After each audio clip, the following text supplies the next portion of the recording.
Boa noite, a paz do Senhor Jesus, Deus abençoe a todos, sejam todos muito bem-vindos a mais um grupo familiar e nós vamos dar continuidade ao estudo do livro do Apocalipse, não é? E nós estamos hoje no capítulo 10, né? Eu queria convidar você a ler junto comigo o capítulo 10 do Apocalipse. Obviamente nós não vamos ler todos os versículos, a finalidade, como eu sempre falo, é dar o contexto do Apocalipse, a linha geral, uma visão macro, porque o livro do Apocalipse ele tem que ser entendido, não simplesmente decorado, mas entendido nas suas partes principais. E relembrando, o capítulo 8 e o capítulo 9 trataram das 6 trombetas que foram tocadas, né? Que João teve a visão, né? No céu dessas 6 primeiras trombetas. Então faltava a 7ª trombeta. Quando nós lemos o capítulo 10, quando ele começa, no versículo 1 fala assim: E vi outro anjo forte que descia do céu vestido de uma nuvem, e por cima da sua cabeça estava o arco celeste, e o seu rosto era como o sol, e os seus pés como colunas de fogo. Então aqui vai dar uma pausa, ao invés de tratar diretamente, né, do assunto da 7ª trombeta, assim como nós já vimos no livro do Apocalipse, que entre o 6º e o 7º selo também teve uma pausa, agora vai ter uma pausa, vai se falar de 2 assuntos. A primeira pausa vai falar do livro, um livro que vai vir dos céus, né, e que o João vai ser pedido para que ele comesse esse livro. E depois no capítulo 11, também a segunda pausa vai falar sobre 2 testemunhas. Nós vamos estudar isso, né, para entender essas passagens. E aí sim, no final do capítulo 11, aí vai falar da 7ª trombeta. E a 7ª trombeta, ela foi deixada estrategicamente para o final, porque ela marca um acontecimento muito importante. E você vai lembrar disso. Amém? Muito bem. Então, aqui quando fala, né, no capítulo 10, que João começa a relatar, ele fala que ele viu um anjo, né, no capítulo 10, versículo 1, ele viu um outro anjo forte que descia do céu vestido com uma nuvem, de uma nuvem, e por cima da sua cabeça estava o arco celeste. Ele descreve, né? No versículo 2 ele fala assim: tinha na sua mão um livro aberto e pôs o seu pé direito sobre o mar e o esquerdo sobre a terra. O sentido aqui é que ele pondo um pé direito sobre o mar e outro pé direito, um pé sobre o mar, né, e o pé esquerdo sobre a terra, né, o pé direito sobre o mar, o pé esquerdo sobre a terra, isso significa que o que vai ser tratado aqui vai atingir o mundo inteiro, né, o planeta inteiro.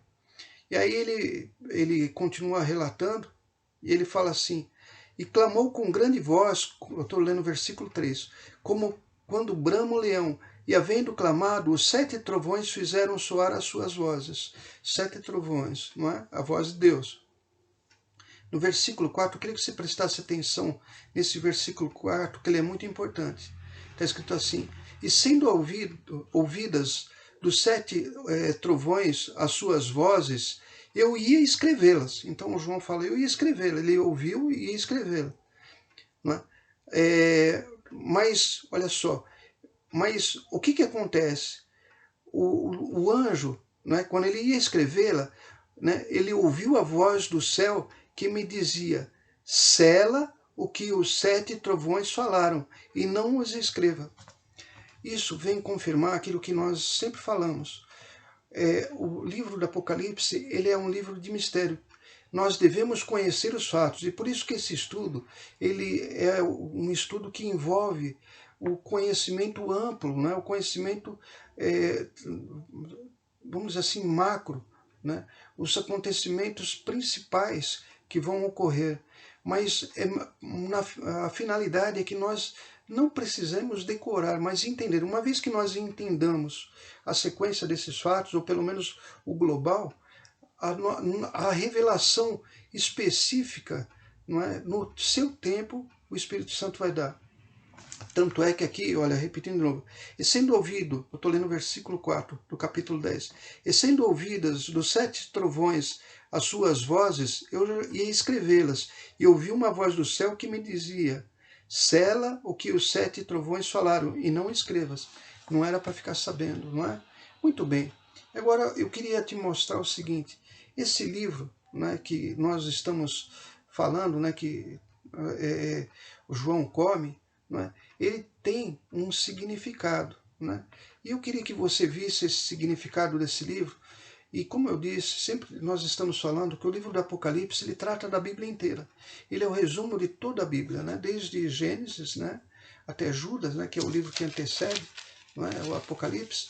Todos esses livros agora são contemplados nesse estudo. E esses livros que nós estamos comentando, né, do Antigo Testamento, eles começam a fazer sentido agora em que eles estão todos reunidos. Né? Então, esse livro ele foi dito lá por Ezequiel, né, no capítulo 2.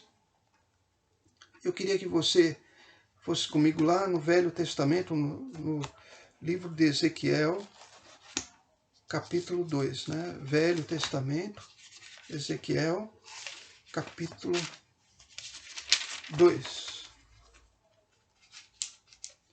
Nós vamos ler o versículo 8. Né? Então, olha, o mesmo acontecimento com o profeta Ezequiel. Está escrito assim, Ezequiel capítulo 2, versículo 8. Mas tu, ó filho do homem, ouve o que eu te digo, não sejas rebelde, como a casa rebelde. Abre a tua boca e come o que eu te dou. Então veja que Ezequiel teve uma experiência em que foi pedido para ele comer o livro. No versículo 9, então vi, e eis que uma mão se estendia para mim, e eis que nela estava um rolo de livro. Lembre-se que o livro antigamente era um pergaminho, não era enrolado, era um rolo. Não era um livro como nós temos nesse conceito, né, essa apresentação, esse formato. No capítulo 2, versículo 10, fala assim, e estendeu diante de mim, e ele estava escrito por dentro e por fora, e nele se achavam escritos lamentações e suspiros e ais. Né? Nós já tratamos disso em outra ocasião, mas eu queria que você fosse no capítulo 3, no versículo 3. Está escrito assim, e disse-me, filho do homem, então, olha, presta atenção, dá de comer ao teu ventre e enche as tuas entranhas deste rolo que eu te dou. Então o comi, e era na minha boca doce como mel.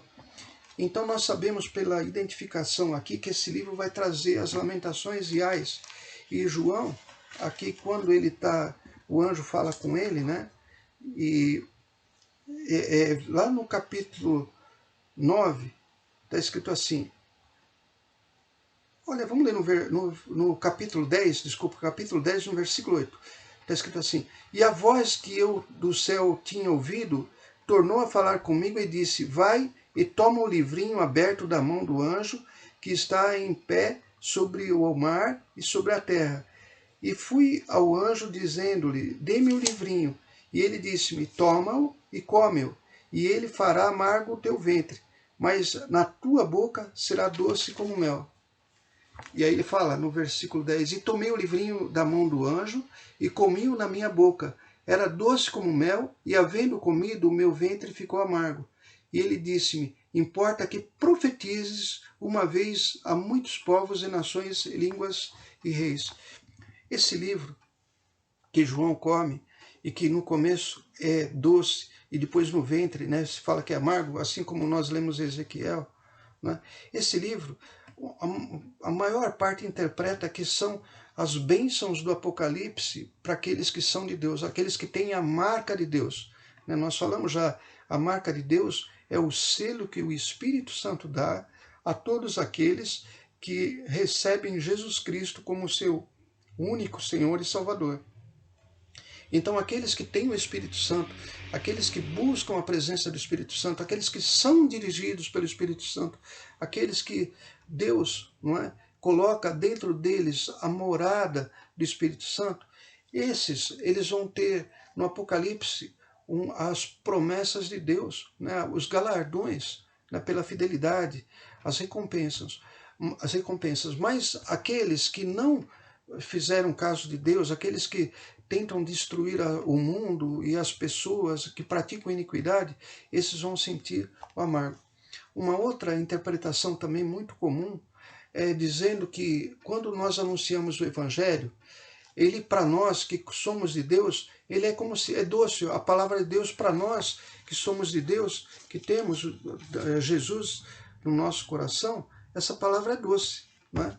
Isso é como favo de mel, né? Mas para o mundo que aborrece, né, os cristãos, os que levam o evangelho, aqueles que são incrédulos, então ela é amarga, ela tem um gosto amargo, porque ela traz, se para nós traz as bênçãos de Deus, para eles traz a condenação. Eu queria que você fosse comigo, desse uma olhadinha a respeito desse doce, para mostrar que a palavra de Deus, uma das características dela, para quem é de Deus, é que ela é doce. Você ouve a palavra de Deus e você se delicia. Salmos, eu queria que você fosse lá no Salmo, né, no meio da Bíblia, comigo, e fosse lá no Salmo 19. E aqui fala assim, eu vou ler no Salmo 19, versículo 9. O temor do Senhor é limpo e permanece eternamente. Os juízos do Senhor são verdadeiros e justos juntamente. Então aqui está se falando da palavra de Deus. Aí no versículo 10 fala assim, mais desejáveis são do que o ouro. Sim, do que muito ouro. E mais doces do que o mel e o licor dos favos. Então a palavra de Deus, que para nós é doce, não é? Quando nós vamos falar, não é? Ela, para as pessoas, ela se torna amarga. Isso também pode estar relacionado à tristeza de nós vermos os incrédulos e aqueles que são contra o Evangelho. Um detalhe também que eu chamei a atenção e eu queria também explicar é que no livro de Apocalipse, quando a voz que veio do céu, né, quando o anjo entrega o livro, né, que lembra o rolo, mas houve uma voz do céu que fala assim para ele selar o entendimento do livro. Então eu queria que você fosse comigo lá no capítulo 10, no versículo 4. E sendo ouvidas dos 7 trovões as suas vozes, eu ia escrevê-las, e ouvi uma voz do céu que me dizia, sela o que os 7 trovões falaram, e não o escrevas. Nós precisamos sempre lembrar daquilo que eu mencionei na quarta-feira passada, de Deuteronômio 29, 29. Lembrando que nós estamos lendo o contexto geral, mas a interpretação correta só no dia, na época, né, na ocasião dos fatos que o Espírito Santo vai nos revelar. Deuteronômio, capítulo 29, 29, está escrito assim, as coisas encobertas são para o Senhor nosso Deus. Então você vê que a voz do céu fala para ele selar o livro, não é? E não revelar o que os trovões falaram, né? O que foi revelado pelos trovões. As coisas encobertas são para o Senhor nosso Deus, porém as reveladas são para nós e para nossos filhos, para sempre, para cumprirmos todas as palavras desta lei. Então, o que nós temos que entender é que quando a Bíblia ela traz os mandamentos de uma forma muito clara, muito fácil de se entender, muito simples de se entender. Então isso é porque isso cabe a nós cumprirmos. Agora os acontecimentos futuros que tratam do Apocalipse, já que o Apocalipse significa revelação, muitos acontecimentos, não adianta nós queremos entrar muito a fundo, porque nós não temos ainda a revelação. Então as coisas reveladas são para cumprirmos, as não reveladas não são para nós entendermos, isso pertence a Deus. É no tempo de Deus. Pertence a Deus quer dizer o seguinte, no tempo de Deus. Amém? Muito bem. Aí o capítulo 11, né, vindo para o capítulo 11, aí vai falar das duas testemunhas. Então, já falamos do livro, né, do livrinho, que João ele foi ordenado que comesse, né, e que esse livro, né, na verdade, ele tem as bênçãos, né, e as maldições que vão vir depois, né, do juízo de Deus. E aí no capítulo 11 se fala de um assunto muito importante. Se fala das duas testemunhas. E está escrito assim, João começa a receber uma ordem para medir, não é, o templo. Olha só, no capítulo 11, versículo 1. E foi-me dado uma cana semelhante a uma vara, e chegou o anjo e disse, levanta-te e mede o templo de Deus, e o altar, e os que nele o adoram. Né? Então, aí no versículo 2, ele vai fazer isso, e deixa o átrio que está fora do templo, e não meças, porque foi dado às nações, e pisarão a cidade santa por 42 meses. Aqui é um mistério também. 42 meses são 1260 dias, não é? Ou seja, 3 anos e meio. Esse templo ele tem muita ligação com Daniel, lá no capítulo 9, versículo 27, quando ele fala da tribulação. Se nós pudermos dar uma ida lá, vamos só localizar onde fala isso. A contagem dos dias, né, que Daniel trouxe a profecia, ela é complexa. Mas indo só, para não complicar, para simplificar, como nós temos feito, né, lá no capítulo 9, versículo 27, está escrito assim: e ele firmará um concerto com muitos por uma semana. Uma semana são 7 anos, simbolicamente, não é? Uma semana, ela é símbolo de 7 anos. E na metade da semana, ou seja, 3 anos e meio, fará cessar o sacrifício e as ofertas de manjares. E sobre a asa das abominações virá o assolador, e isso até a consumação. E o que está determinado será derramado sobre o assolador. É o juízo, né? Que fala da tribulação. Mas voltando então no capítulo 11, e aqui, quando fala dele medir então o tempo, não é? Aí no versículo 3 fala das 2 testemunhas. E darei poder às minhas 2 testemunhas e profetizarão por 1260 dias, vestidas de saco, quer dizer, em humildade, em humilhação. 260 dias, não é? 42 semanas, 3 anos e meio. Amém? Muito bem. Aí fala no versículo 4, estas são as 2 oliveiras e os 2 castiçais que estão diante do Deus da terra. São pessoas ungidas. Tanto oliveiras como castiçais simbolizam as pessoas ungidas pelo poder do Espírito Santo. E aqui se indaga, né, qual o significado. Então, se pressupõe que essas testemunhas possam ser Moisés e Elias.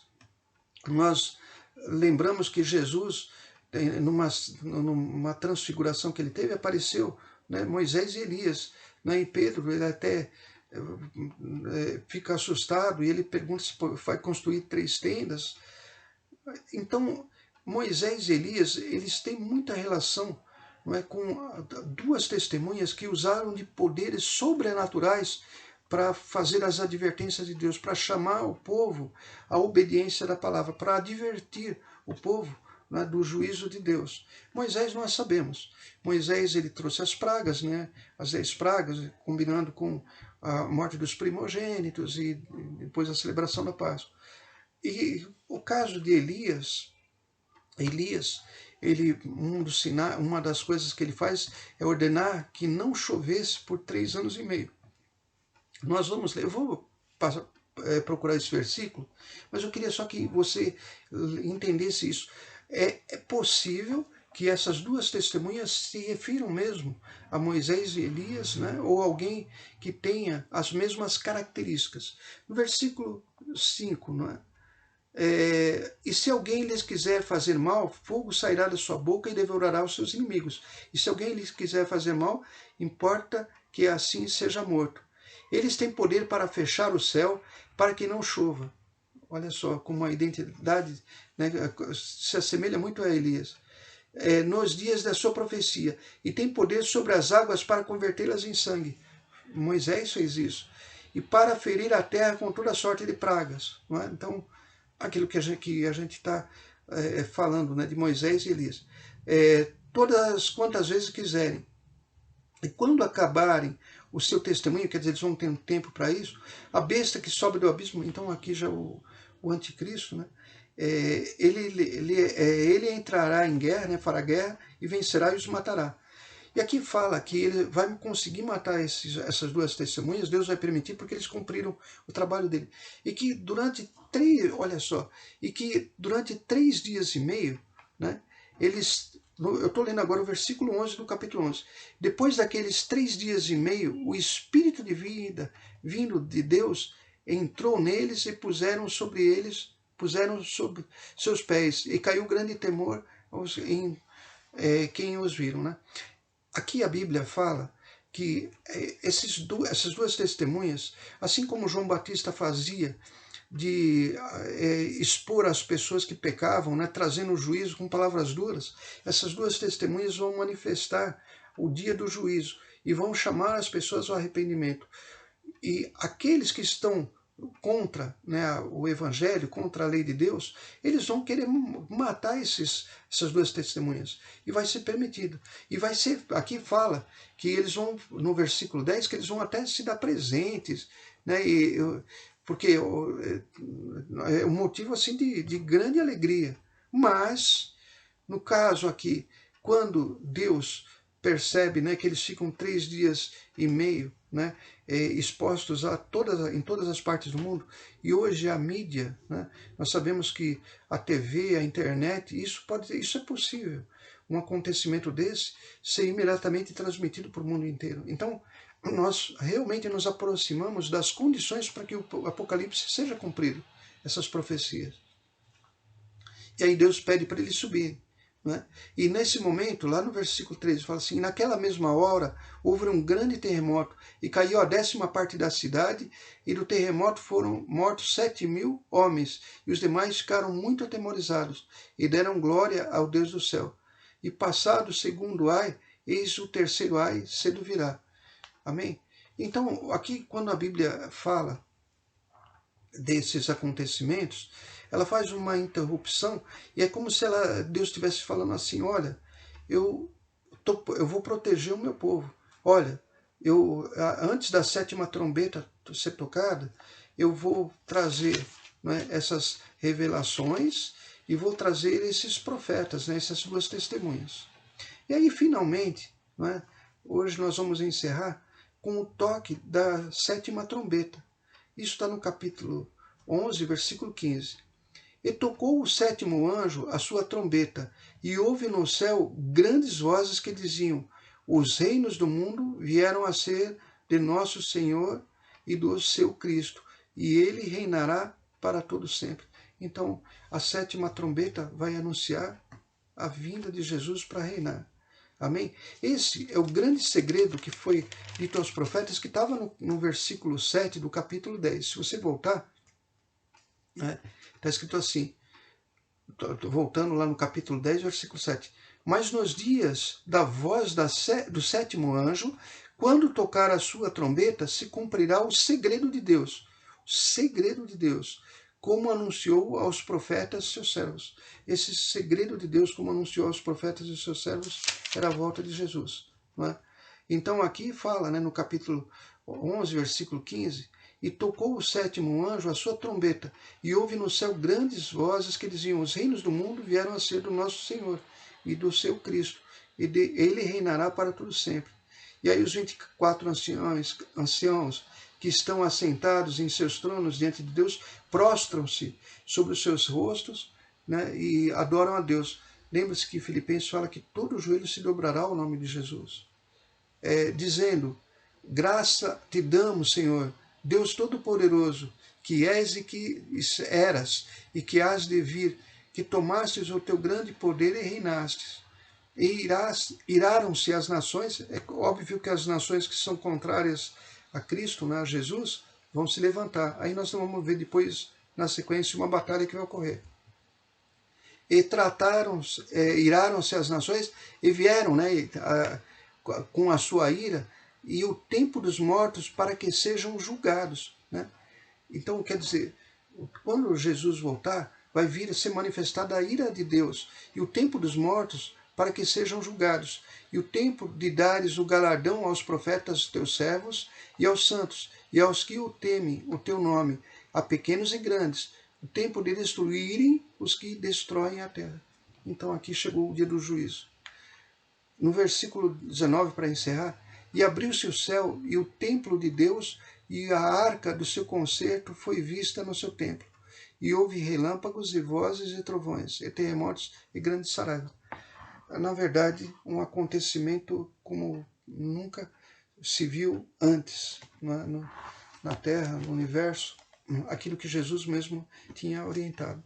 Então, o capítulo 10, que trata faz, na verdade, uma pausa que fala do livro e que revela que esse livro não era o que a voz dos trovões falam não era para ser revelado, o que fala que ia ser finalmente liberado o grande segredo para os profetas, que no capítulo 11 agora nós lemos, é a volta de Jesus. Não é? Essas duas testemunhas, elas talvez sejam a última oportunidade de Deus para as pessoas se arrependerem.